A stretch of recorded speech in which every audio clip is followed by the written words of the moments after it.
All right, let's go ahead and start. And welcome to these monthly Zoom assemblies that the diocese is wanting to just start doing as a regular thing. Our first one today, and I'll introduce Linda and turn it over to her in a second. But we want to encourage you all to, if you have ideas of things you would like to know about that you think would be good topics for the diocese to share on a month, different topics, let one of us know, let Kira or I or Jeannie know, and we'll put them on we have a calendar thing that we add those to. So we will do that. But today we want to talk to the Reverend Linda Anderson about Episcopal Relief and Development as we come to the end of this calendar year, when the diocese, the foundation, is able to match our contributions up to that $50,000 limit. So we want to get a report on how close we are to that and how we can help. And I guess specifically, Linda, what else? How else can we help with all the hurricane relief and whatever questions anyone might have? So I will turn it over to Linda Anderson, who is the Episcopal Relief and Development Diocesan Network Coordinator, or some such title like that. So take it away, Linda. Thanks, Bobby. It's an honor to be able to be here, and I don't know how long that title is, but it's been a journey so far. So let me share my screen with you, if that's all right.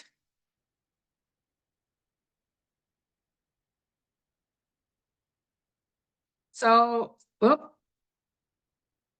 Episcopal Relief and Development, and most of us like to call it ERD, and Episcopal Relief and Development has asked us in the past to please try to use all of the words instead of just the acronym ERD. There are other ERDs out there in the world, and they would like it not to be confused, and especially with Episcopal being the first part, it gets our name out there as a church in the world. And so I try my very best to use Episcopal Relief and Development whenever I can. And I would encourage you to do the same thing, but old habits are hard to break.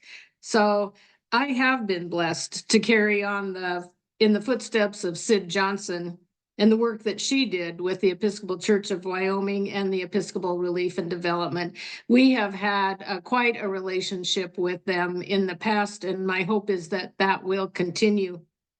And I want to thank Christy Wallen and Jeannie Osborne and everybody else at the diocesan office who worked so hard during convention to help with that work, because for us, with the ingathering and the silent auction, the baskets, whatever we've done in the past, it's been a huge fundraiser for us. And here, Episcopal Relief and Development acknowledges that, and in the past has contacted Sid and I a few years ago and talked about what it was that Wyoming did, because we've always been able to garner so many more funds for Episcopal Relief and Development. So I wanted to talk just a little bit about the history of Episcopal Relief and Development. And back in 1940, it was established as the Presiding Bishop's Fund for World Relief.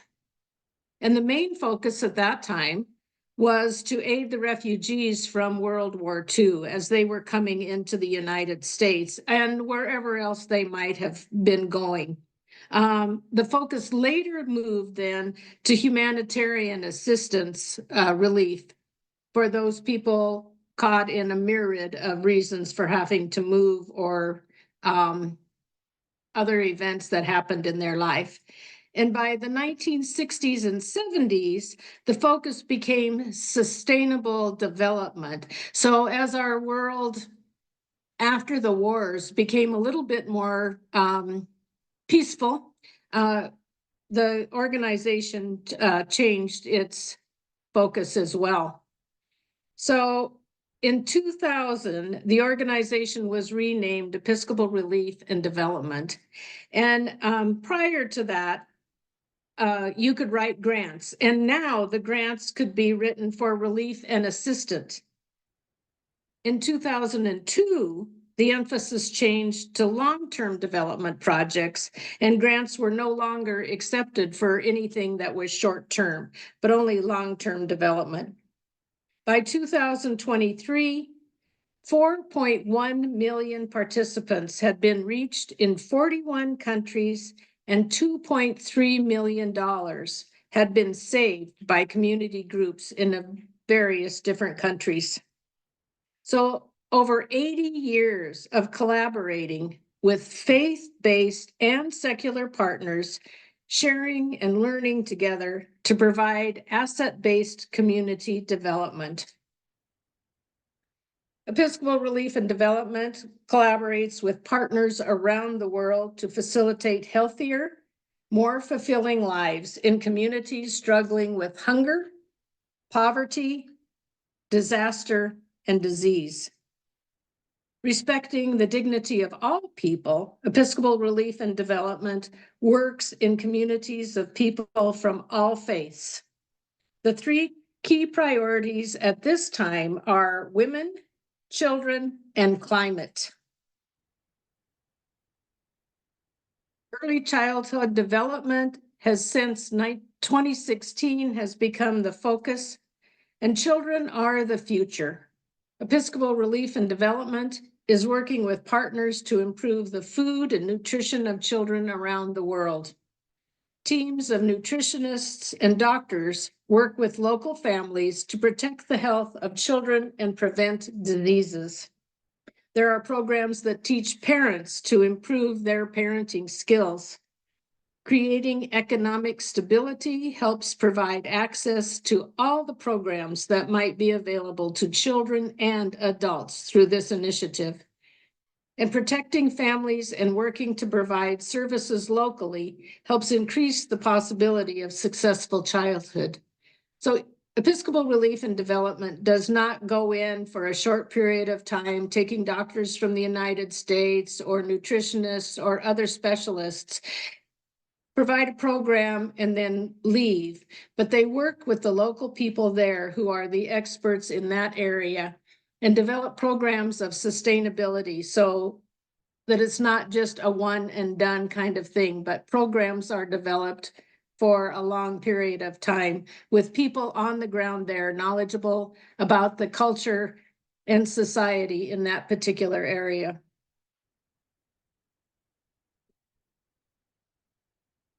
Combating gender-based violence and building resilience for women is another one of their focuses, and they work in communities around the world to promote gender equality for women. They also use programs to teach women to achieve economic stability for themselves and their families. Cultivating women leaders from the local communities helps to ensure that those programs that are being established will continue to grow and thrive. The continued work to end violence against women is an ongoing cause for Episcopal Relief and Development. Climate change is the other focus that we've been working on since 2016. And again, working with local teams of people, Episcopal Relief and Development help provide access to clean water for hygiene and sanitation. And by observing weather patterns and local vegetation, teams are able to reduce the impact of disasters wherever they might occur. When disasters do occur, Episcopal Relief and Development is ready with teams to work beside local people to provide aid to the victims. Teaching local farmers ways to manage crops that provide for economic stability and care for the environment is yet another way Episcopal Relief and Development works around the world for the benefit of all people.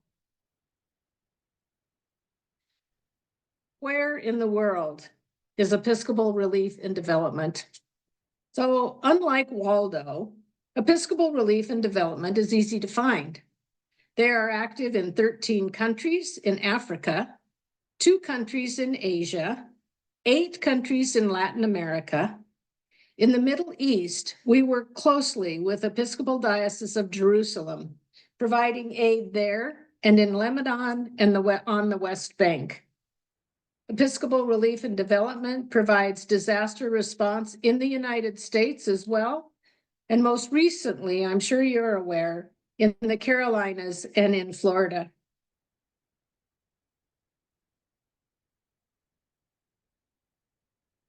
We're going to visit the website toward the end of the presentation because I want you to be aware of all the things that are available on there.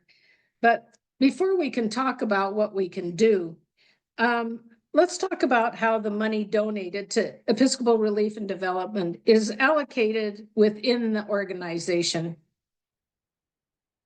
You hear a lot of talk about, is this an organization that, where does the money go when I donate to this organization? How will that money be used? What's the percentage that goes into the programs?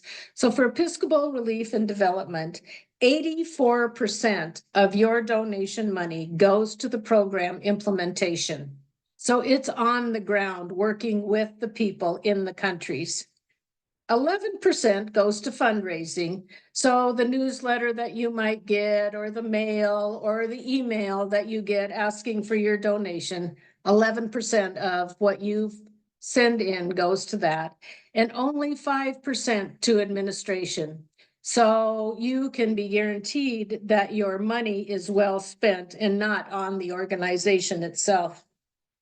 According to Charity Navigator, which is a nonprofit evaluator, Episcopal Relief and Development receives a 4 out of 4 rating according to their criteria in both accountability and finance. During convention, as many of you know, we raised a substantial amount of money, as is par for us.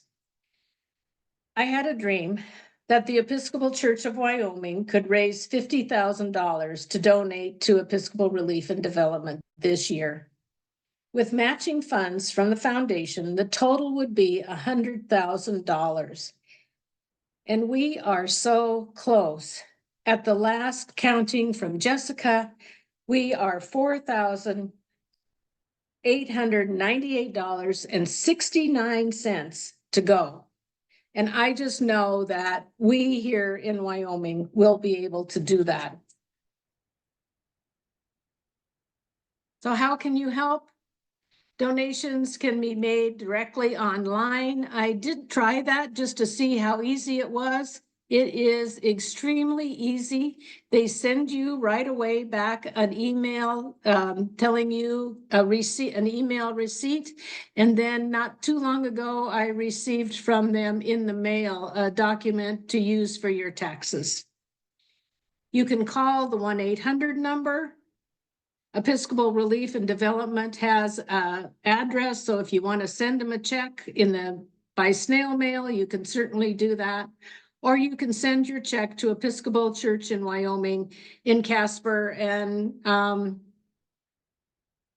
Jessica and Kira and all the other people that are there will take care of that for you. I want to, before we end, I want to go somewhere. Linda, if you are supposed to be sharing your screen, I'm not seeing it. Am I the only one not seeing your shared screen? I was just going to ask that same question, Linda. We've not been seeing your screen. Oh my gosh! But you've been very thorough in your explanation, so we've not needed to see anything. But it seems like you're referencing something we're not looking at. There you go. Well, you should have told me that a while ago, for heaven's sakes. I did communicate that via chat. Yeah, you did. Oh, now I can see it. There you go. Let's just zip through those real fast. So there was the history part. Episcopal Relief and Development. How funny. Early childhood development. combating gender-based violence and building resilience, climate change, Episcopal, wherever they are in the world. We'll go to the website in a minute, and how you can help. How does that sound? Sorry about that. You want to start all over again? Oh, you covered it all. We didn't need the slides. Okay. Like Bobby said, you did a really good job. So it's like We we could were see it visioning in our everything you minds. said. It was a beautiful slideshow though, so thank you for sharing it Oh, with us. doll. How funny. That's hilarious. Okay. Now I'm lost because I'm out of Zoom, and let me go back and see if I can share my screen now. Nope. Oh, it's not gonna. Can you see that? Yes, The website? yes. Okay, it is super easy to use, and what you can do there, they list the priorities, the things that we talked about: early childhood development, women and girls, climate resilience, and the disaster response. Talks about also all the things that they do with the people on the ground there. And then, of course, the U.S. disaster program and where they are, and their continued work with the Ukraine. Where we work, talked about those different places at all, who we are, so a little bit about the history, the finances. If people have questions, direct them right to the website, because it's really is a marvelous place. And then what you can do, you can give, stay informed, pray, faith formation. And then the last one, oh, I don't know if it's the last one or not. Nope. Press and release sources, if you want to have things to hand out to your congregations, they do a great job of doing not in services, but handouts and writing up things that you can share. Church in Action, again, here's some press. There's press information. They've started an Abundant Life garden project that you could become involved in. Church resources. There's talks about Episcopal Relief and Development Sunday, which we have never really promoted here in this diocese as a diocese, because we do so much during convention. If you go to pray, there are lots of different prayers, bulletin inserts, and materials.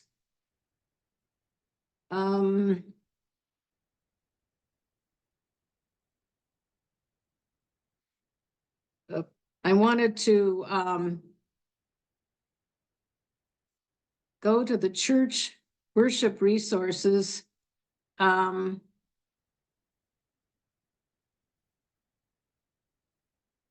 Just so you have an idea of what they have available. The materials, the newest thing is this ministry planning calendar. And if you download the calendar, it's interactive. And so throughout the year, there'll be, you just look at it and you can, anyway, I'm not sure where my calendar is, because I downloaded it and then I printed it as well. But throughout the year, there will be different events, and you can click on those events and it's interactive. They'll give you ideas about how to celebrate those events within your congregation. So that's a great new asset that they have. The end of this year and then the beginning of next year as well. And then prayers and services that you can use within your church. So one of the things that we wanted to talk about today was how can we help raise that extra amount of money that we still need, that almost just about $5,000. And I'll just open it up to all of you, I guess, and ask your thoughts and ideas about what we could do.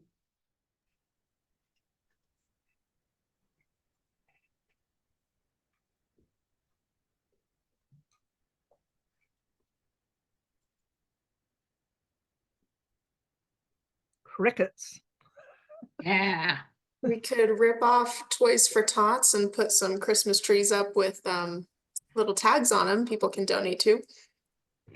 Within your own church, Kira, or? Yeah, whoever wants to participate. And we can send out the materials for it if we need to. Thanks, that's a great idea.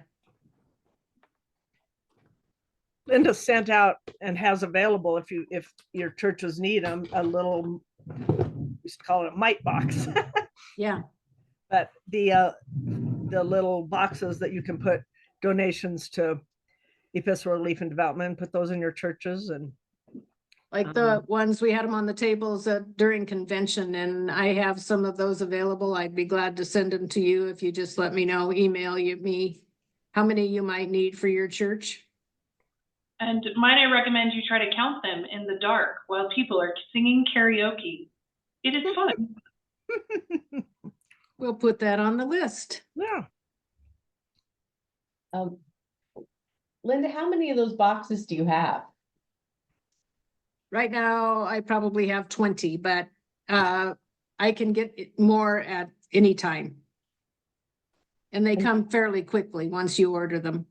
I'm just wondering if it wouldn't be worth sending some preemptively to the churches with maybe a note about why they're getting them. There's also an interesting thing you could do called a reverse Advent calendar or a reverse Advent, Yes. where instead of getting something every day of Advent, you put something in and we could promote that using the boxes, which are materials that Episcopal Relief and Development already provides.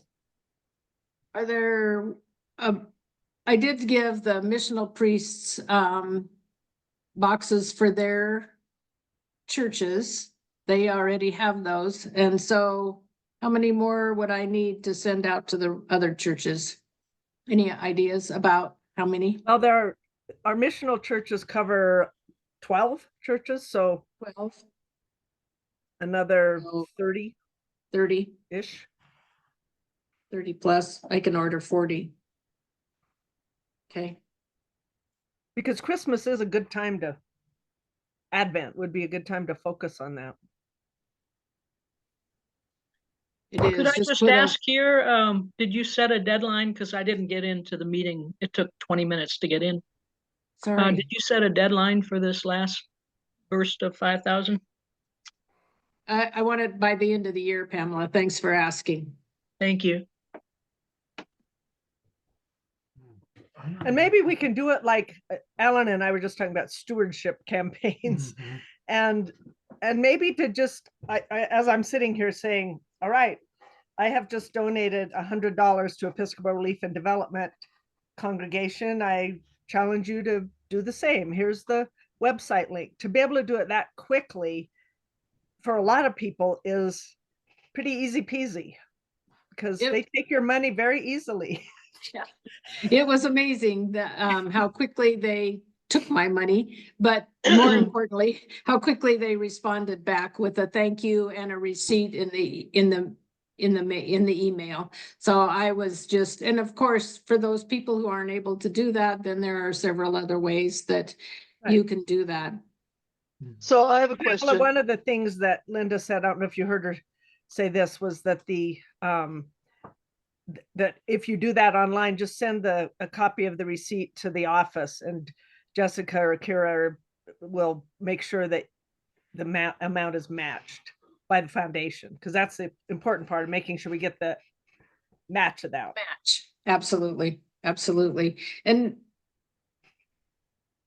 Pamela, Jeannie is recording this, so hopefully if you didn't get in on the beginning part of it, you'll be able to watch the recording. Thank you for that. And Peggy, you had a question? Well, no, Bobby answered it. But Okay. I make a donation at least once a year to Episcopal Relief and Development. And at Christmas time, I give it I give it as a gift to the people that live too far away that I can't mail them something, and people who have more than they need. And my dad used to love to receive Episcopal Relief and Development donations. I bought him a flock of chickens one year and some goats one year. And I don't know if you've seen that picture of the goats in the tree that they used to have. I guess they loved him so much because I gave him so much money that they sent him that picture, and he had it framed and out on the wall of his living room. He just loved it. So that's always an idea. Encourage people to use Episcopal Relief as a Peggy, Christmas. that's a great idea. I forgot. I mean, I do that every year too, and to be able to do that ahead of and have that amount be matched. Yeah, get on the. Is it called Gifts of Life? That piece of the Yes, program. yes. Linda? That's that one. But Gifts for Life. I didn't Yes. see on the website. I know I get emails from them that say donate to the Hurricane Helene Relief Fund, but I didn't see that as an option on the website. Maybe I just need to click on my email on my Facebook posts. Yeah, I thought I'd seen it, but I don't know. Maybe Maybe we it went scrolled away. past. After the hurricane. Oh, yeah, there are, you can do planned giving, you can, other giving opportunities or corporate matching, honoring memorial gifts, Thank you. gifts of stocks, all of those kinds of things. And when you go to donate now, there's the hurricane relief, there's global needs. In the Middle East, so you can be specific about your gift, or you can just give, and in that giving, know that they will use your gift where it is needed. U.S. disaster response, Bobby had let me know that there were a lot of people asking about that, and where does Episcopal Relief and Development and how they can donate specifically to that purpose. So there's a lot on that, and it's, again, the website is so easy to use. One of the other things that as a clergy person, I have received occasionally from some of the churches I serve and have served is a gift to Episcopal Relief and Development for Christmas. You know, Merry Christmas, in your name, $50 has been given to buy a chicken, or or to Episcopal Relief and Development. So if any of you have congregations that are thinking, oh, how can we show our deep appreciation for our clergy person this year? And they ask you that question, you might suggest that. Thank you so much for putting in the chat the link to the website.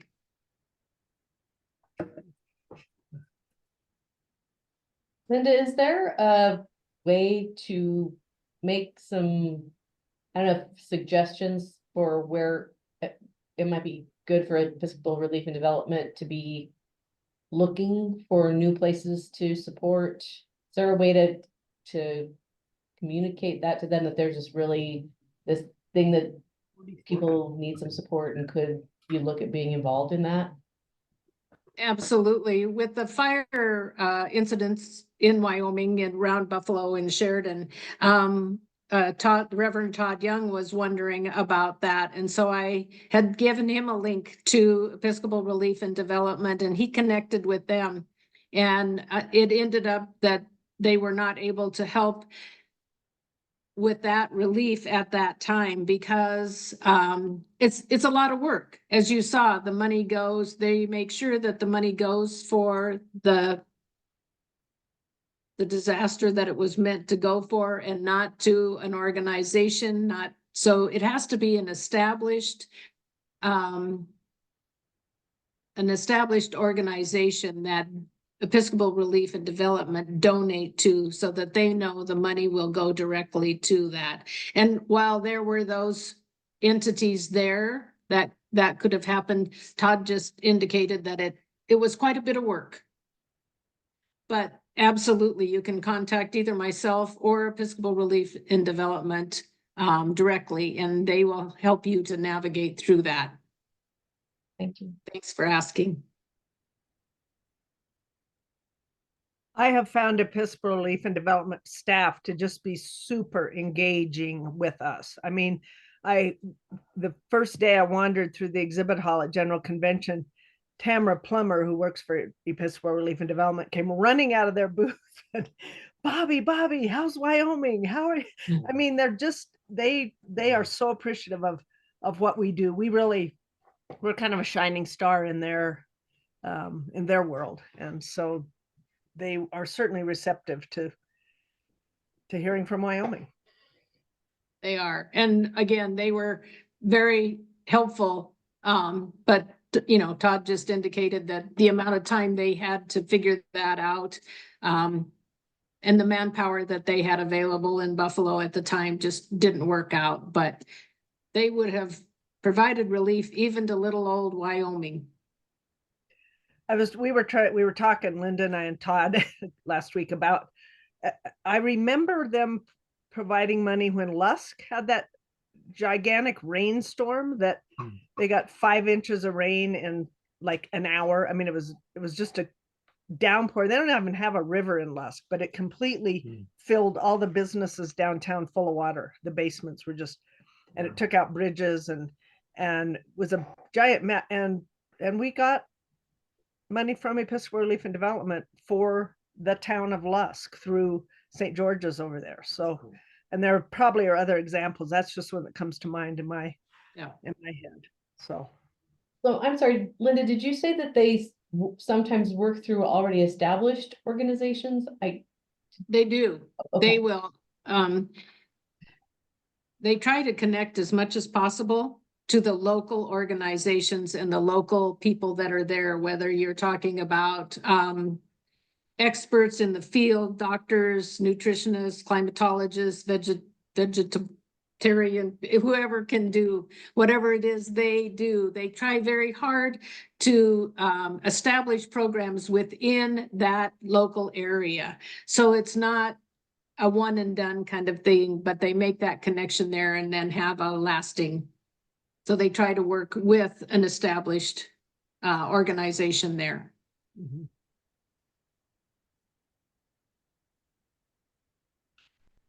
Any other questions for Linda? And as noted, Alan has put the website link, the donate link in the chat. This is being recorded.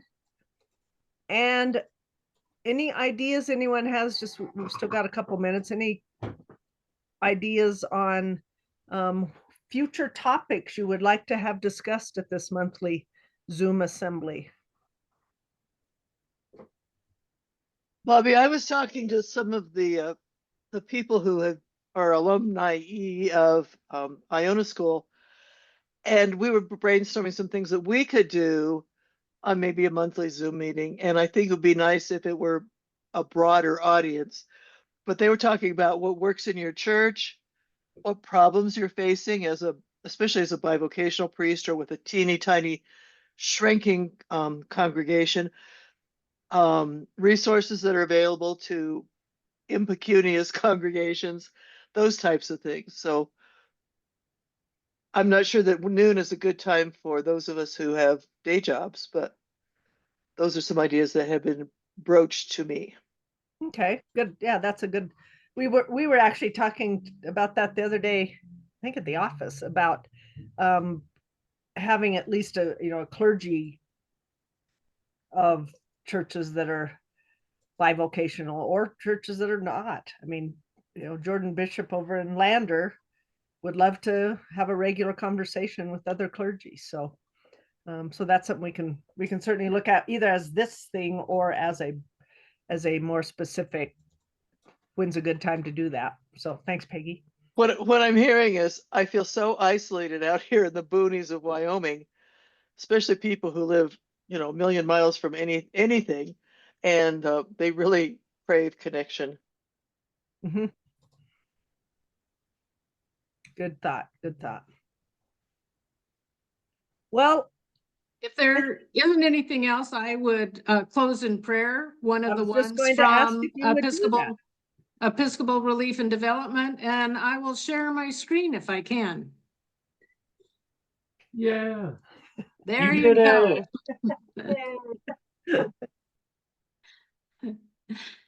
Let us pray.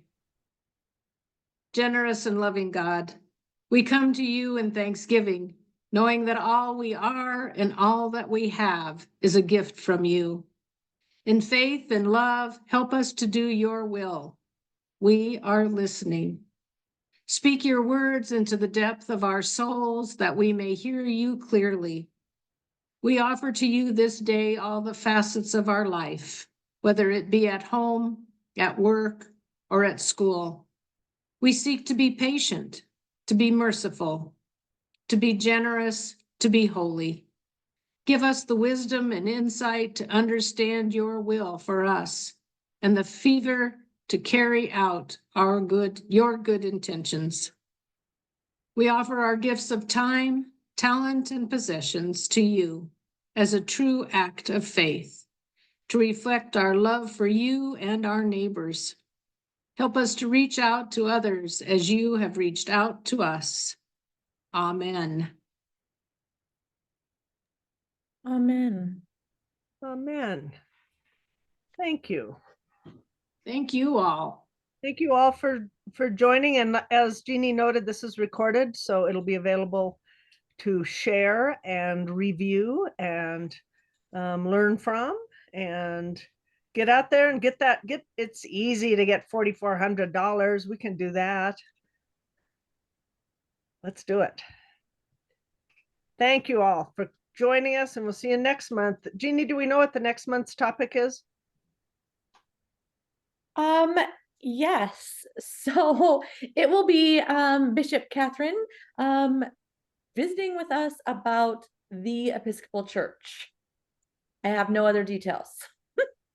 It's very important for her that we understand that the Episcopal Church is not a national church. It is an international church. So that's part of what I think she wants to talk about is what our depth and breadth is in the world as the church. And yeah, so that'll be a great one. All right, thanks. Stay tuned. Thank you.